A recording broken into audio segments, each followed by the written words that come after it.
ဘလောက်မှန်မှန်ဘလောက်အကျိုးရှိရှိပြောတဲ့အချိန်ကြမှာပြောရတယ်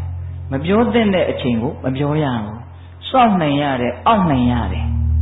တခါတလေကြတော့ကိုကမစောင့်နိုင်ဘူးမအောင့်နိုင်ဘူးပြောချင်ရင်ပြောချလိုက်တယ်အဲ့ဒီမှာဒုက္ခရောက်တာဒါလေးနဲ့ပတ်သက်ပြီးတော့မြတ်စွာဘုရားကတော့ကြည်ကြည်ပြန့်ပြန့်ပြောပါတယ်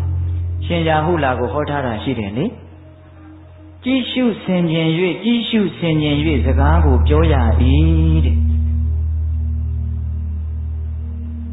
ရှင်ရာဟုလာငယ်ငယ်လေးတုန်းကမြတ်စွာဘုရားဟောတာจิตသားတဲ့မှန်ဟာဘာအကျိုးရှိလဲတဲ့ကြည်ခြင်းအကျိုးရှိပါတယ်ဘုရားအဲ့ဒါလိုပဲတဲ့ပြောတော့မယ်ဆိုလို့ရှိရင်ငါပြောလိုက်တဲ့စကားဟာငါအတွက်သူ့အတွက်အကျိုးဆုပ်ယုပ်စေမှာလားအကုသိုလ်တွေများဖြစ်မှာလားလို့စဉ်းစားလိုက်အောင်တဲ့အကျိုးဆုပ်ယုပ်မယ်ဆိုရင်မပြောနဲ့မပြောခင်မှာစဉ်းစားရပြောနေစဲမှာလဲခဏလေးတွေ့ပြီးတော့စဉ်းစားလိုက်ပါအောင်ငါအခုပြောနေတဲ့စကားဟာငါအတွက်အကျိုးရှိလားသူ့အတွက်အကျိုးရှိလားအကျိုးမရှိဘူးဆိုရင်ရက်နိုင်ရမယ်ဖြတ်နိုင်ရမယ်ဟုတ်လားပြောပြီးတဲ့နောက်မှာလည်းပဲငါပြောခဲ့တဲ့စကားဟာငါအတွက်သူ့အတွက်အကျိုးရှိသလားအကုသိုလ်ဖြစ်နေသလားလို့စဉ်းစားရမယ်အကုသိုလ်ဖြစ်နေတဲ့အကျိုးမရှိဘူးဆိုရင်နောက်ငါဒါမျိုးနောက်မပြောတော့ဘူးလို့ဆုံးဖြတ်နိုင်ရမယ်ဒါရှင်ရာဟုလာကိုဟောထားတာဒါတော်တော်ကောင်းတယ်နော်တက္ကကြီးများဒါလေးနဲ့ပတ်သက်ပြီးတော့ဦးဇင်းတို့ဗိမိတာရမင်းကြီးရဲ့အမတ်ချုပ်ကြီးဝတ္တကာရပုံနာဆိုတာကြားဘူးမှာပါနောက်တော့အဇာတတမင်းကြီးရဲ့ပရောဟိတ်အမတ်ကြီးဖြစ်ပြီးတော့ဦးဇင်းတို့ဝေတာလီပြည်ကြီးကို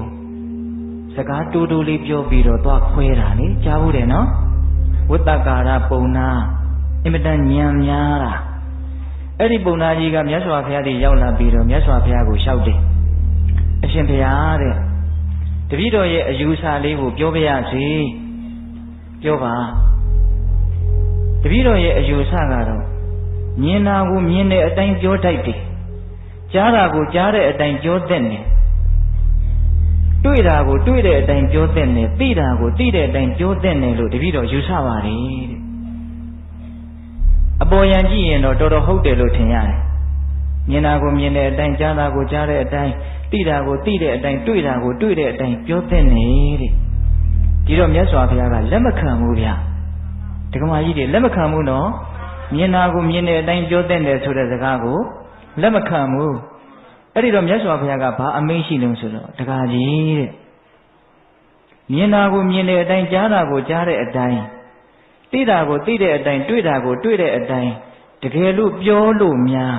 အကုသိုလ်တွေများပြီးတော့ကုသိုလ်တွေနည်းသွားမယ်ဆိုရင်မပြောသင့်ဘူးလို့ငါယူဆတယ်တဲ့